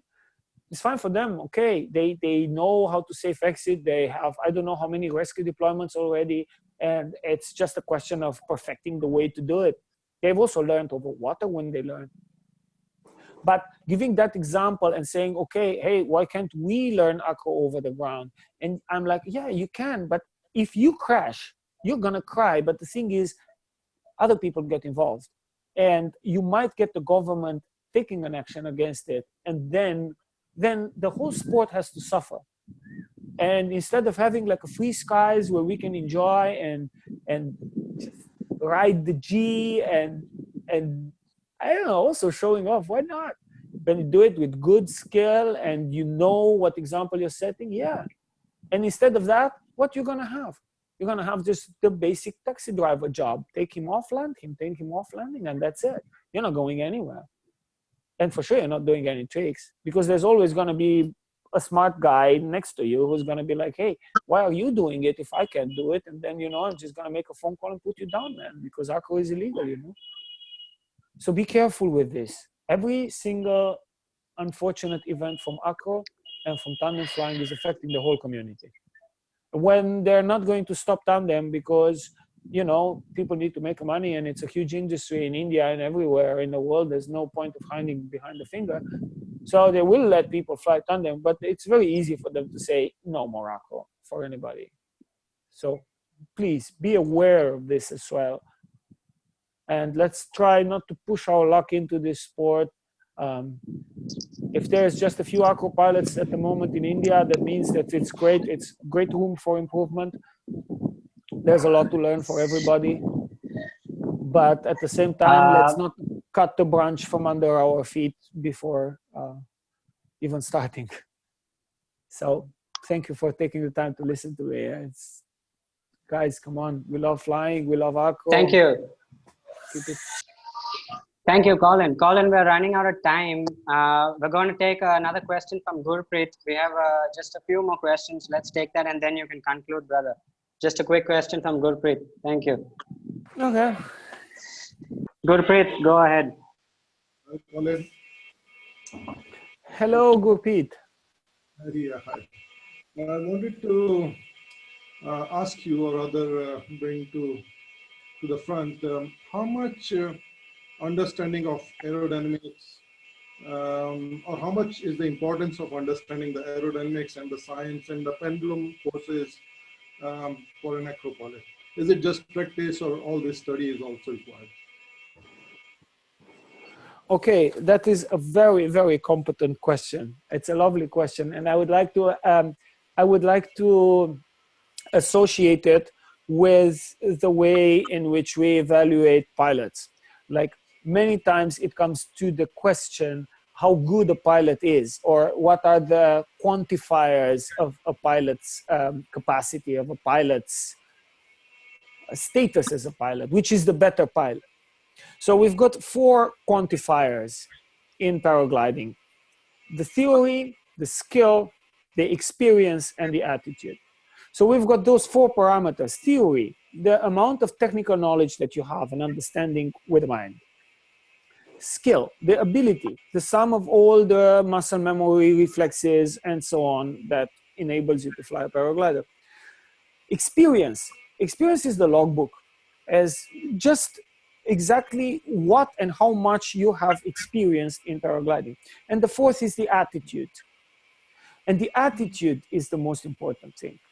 The attitude not towards your colleagues, not towards yourself, the attitude towards the very sport that you are performing.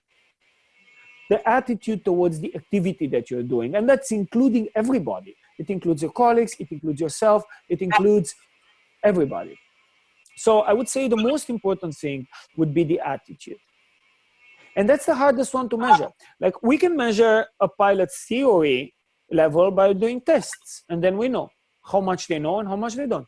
We can measure their skill by pitting them in a competition. We can measure their experience by reading the logbook, but who is going to evaluate the attitude? And it's usually the attitude that creates altitude in the pilot community. As for aerodynamics, I teach it.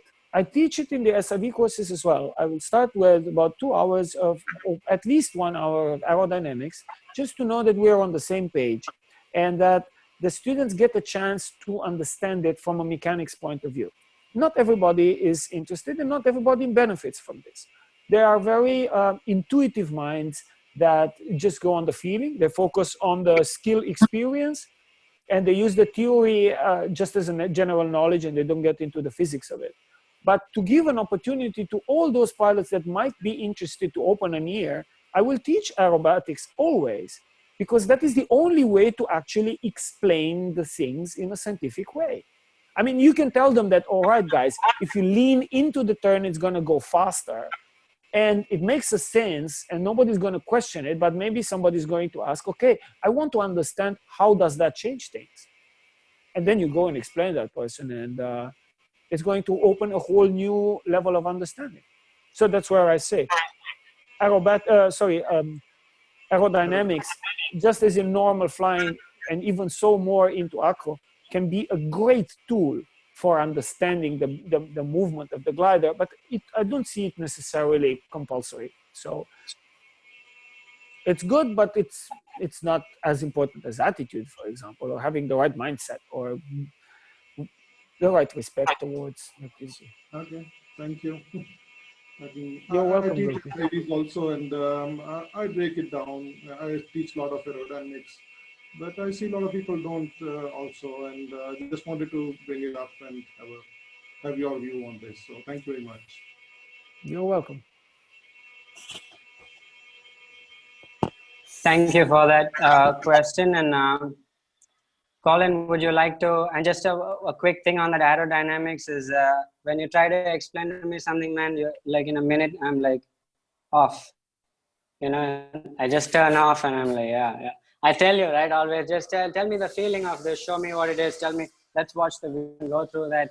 Aerodynamics for me just goes like, whoa, it's too much sometimes, you know, for the student, he's like pumping out flights and then he comes, but like Chris was killing it with aerodynamics. He was like another level with that. It's something that comes now. I don't know. Any more questions, guys? Guru, one last question and I'm going to let you conclude, Colin.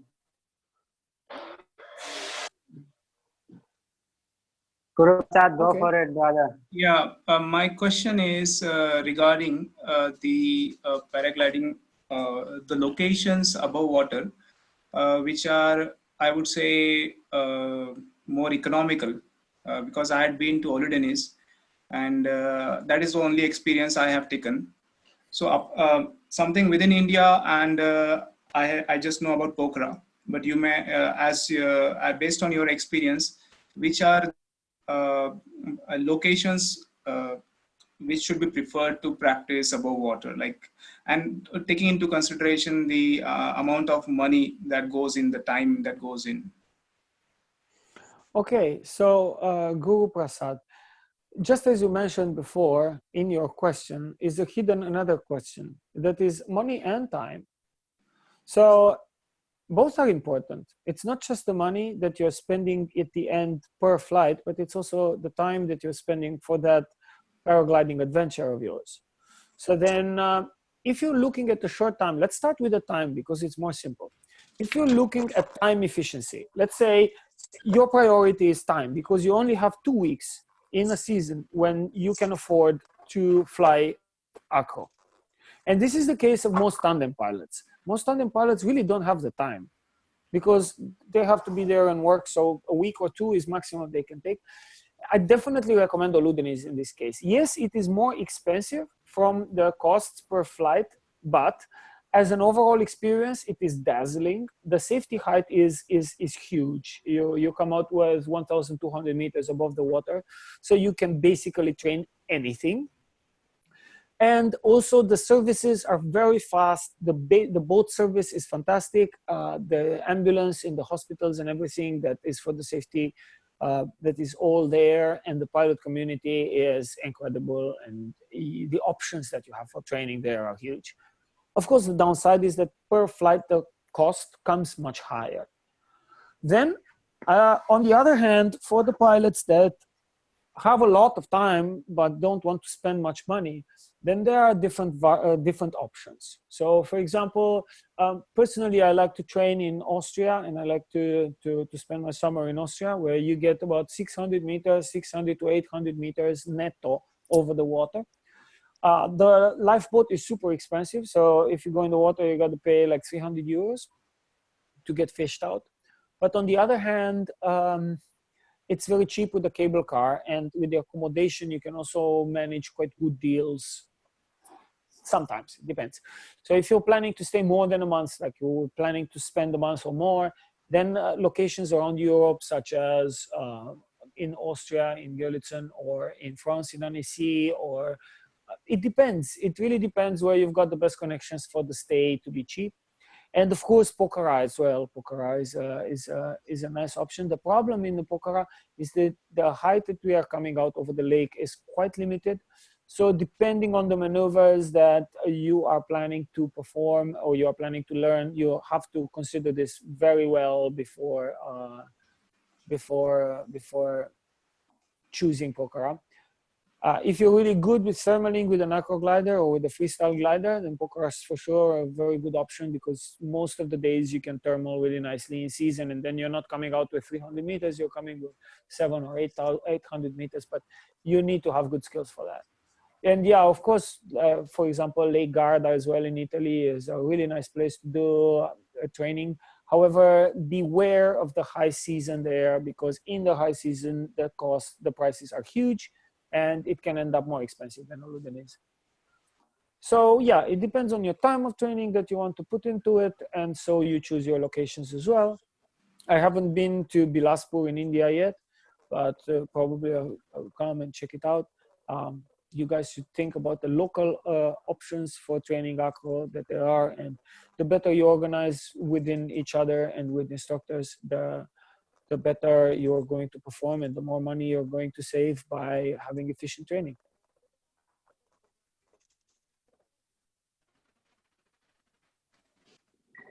Thank you, Calin. We have a question from Rakesh. Let's take Rakesh's question. Okay. Hi, Calin. Hello, Rakesh. Hi. My question is, how is the feedback sensitivities more clearer or better to master between a glider that has more brake, a heavier brake and more feedback compared to a glider which has lesser feedback with the brake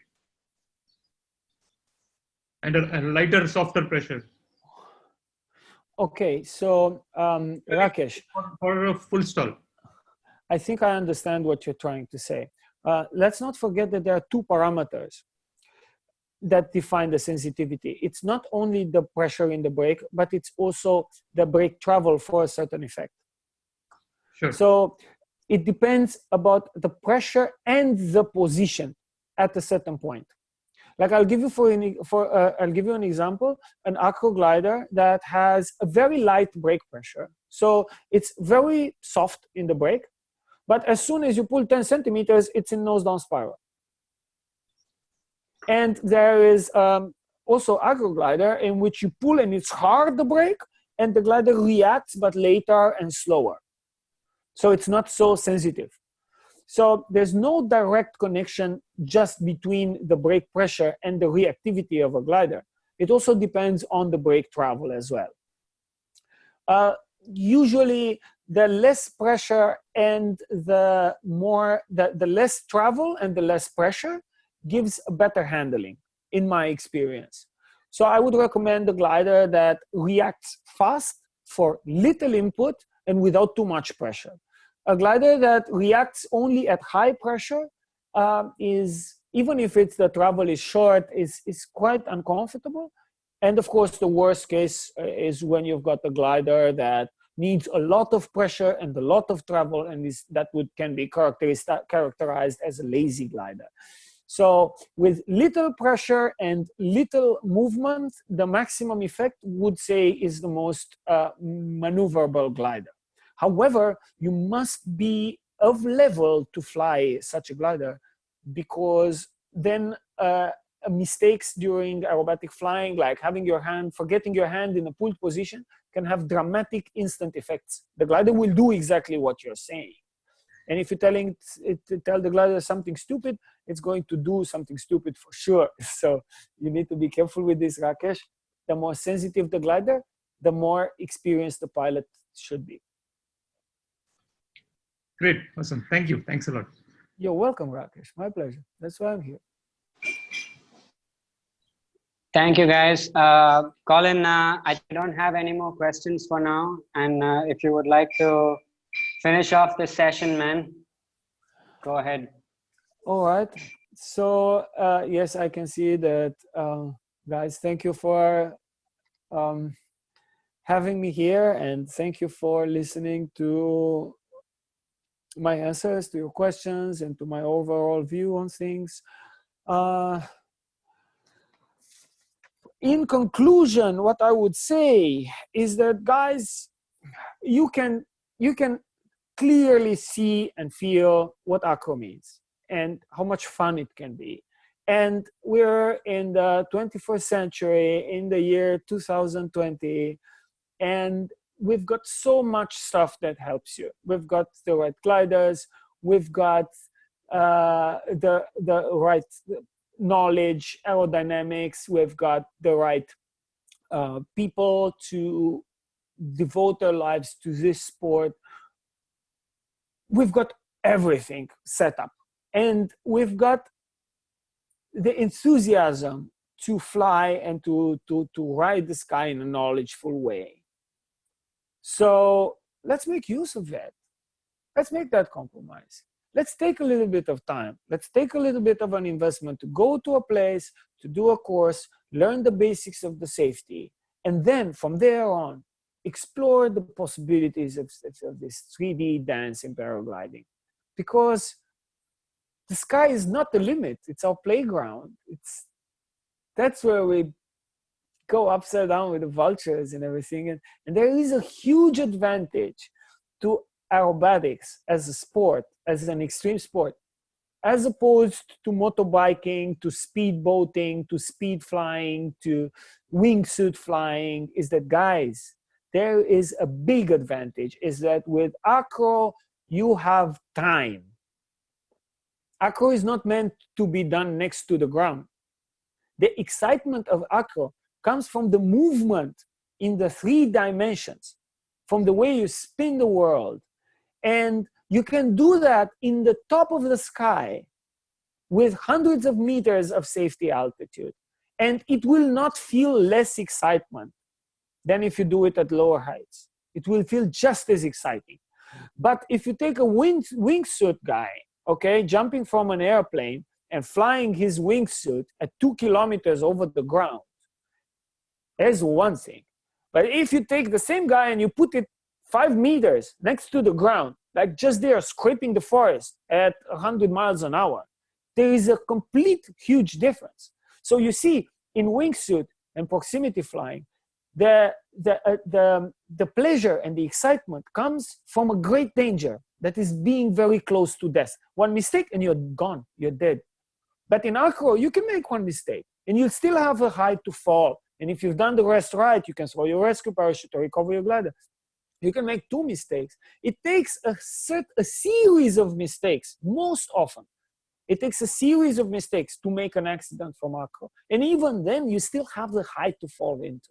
So as long as you're respecting basic safety precautions, a safety height, and respect towards the activity you're doing, you get huge amounts of adrenaline with much more time to react and to fix the mistakes that you're making than in other sports, where one mistake is over. Like with a motorbike, for example, you make one mistake and you're dead. You have no chance to repair it. But with Acro, you have. So that's what I mean. It's excitement with a lot of room for safety. So I would like to conclude with that not only from my own personal feeling, but also from a logic perspective, Acro is really a good way to go. So yeah, just follow Acro and make sure you're setting a good example all the way, so that the pilots that come behind you understand the importance of this safety and methodical approach to things. And yep, rock the skies, guys. Thank you for inviting me. It was a pleasure to talk with you, and I'll probably see you soon, either in India or around on the internet platforms. And with you guys, Acro forever. All right. Thank you, Colin. Yeah, thanks, Colin. Guys, thank you for the time. Thanks a lot, Colin and Naveen. Yeah. Bye. Guys, listen to me, a very important announcement. Follow me on Instagram, Fly Napster. Hey, no publicity, yeah? Thank you, Naveen. Thanks Thank a you, lot, Colin. guys. Good session. All right. Very nice. Thank you, Calin. Thank you. Welcome, Thank you, guys. Colin. Welcome, Naveen. guys. Thank you for all your questions. It was really nice. Bye, Naveen. Thank you. Thank you, guys. My pleasure. Bye. See you, Colin. It was nice. Thank you, Badri. Bye, Thank guys. you. Thank you very much. Clint, my man. Thank you very Thanks. much. See you soon. See you soon. Of course. See you guys. Rock the skies. Yeah. Thank you, Colin. Thank you, Colin. Thank you. Oh, thank you, Alice. Thank you, brother. Thank you.